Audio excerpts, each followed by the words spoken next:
Process ఏంటో చూద్దాము. So 1 glass of sabudana తీసుకొని ఒక హాఫ్ అన్ అవర్ ముందు నానబెట్టేసుకున్నామండి. సో మేము 1 గ్లాస్ ఆఫ్ సాబుదానా తీసుకున్నాం కదండి. సో దానికోసం అని 2 గ్లాసెస్ ఆఫ్ వాటర్ తీసుకొని బాయిలింగ్ పెట్టుకున్నాము. వాటర్ ఇలా బాయిల్ అయ్యేటప్పుడు మనం ఇందాక నానబెట్టి పెట్టుకున్నాం కదండి సాబుదానా, ఇది దాంట్లోకి యాడ్ చేసుకోవాలి. సో అవి యాడ్ చేసుకున్నాక ఒకసారి మిక్స్ చేసుకోవాలి. అలాగే 1 మినిట్కి ఒకసారి కలుపుతూ ఉండాలండి, లేదంటే కింద అడుగంటి పోతుంది. సో ఇది మొత్తం మంచిగా బాయిల్ అవ్వాలి.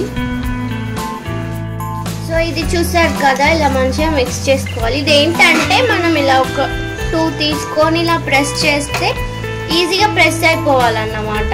కొంచెం గట్టిగా ఉంది అంటే మళ్ళీ కాసేపు కుక్ చేసుకోవాలి.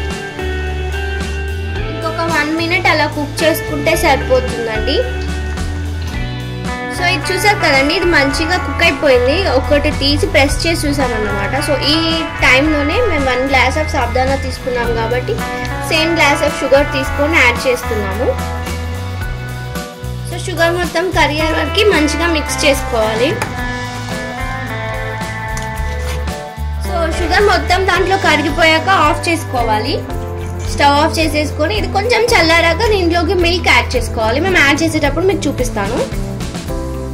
సో ఇది 1 మినిట్ మనం స్టవ్ ఆఫ్ చేసుకున్నాం కదండి. ఒక 1 మినిట్ అయ్యాక చల్లటి పాలు యాడ్ చేసుకోవాలి. వేడి పాలు యాడ్ చేసుకోకూడదు, విరిగిపోతుంది అన్నమాట.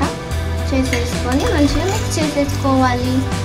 అంతే, ఎంతో టేస్టీ అయిన సాబుదానా స్వీట్ రెడీ. సో ఇది మా ఛానల్లో పప్పు వడలు ఉందండి రెసిపీ, దాని కాంబినేషన్లో తింటే చాలా బాగుంటుంది. అలాగే సపరేట్గా కూడా తినొచ్చు. ఎండాకాలంలో తింటే చల్లగా బాడీకి చాలా చలవ చేస్తారు. చిన్నపిల్లలు, పెద్దవాళ్ళు ఎవరైనా తినొచ్చు. మీరు కూడా ట్రై చేయండి ఇంట్లో. మీకు ఎలా వచ్చిందో నాకు కామెంట్లో షేర్ చేయండి.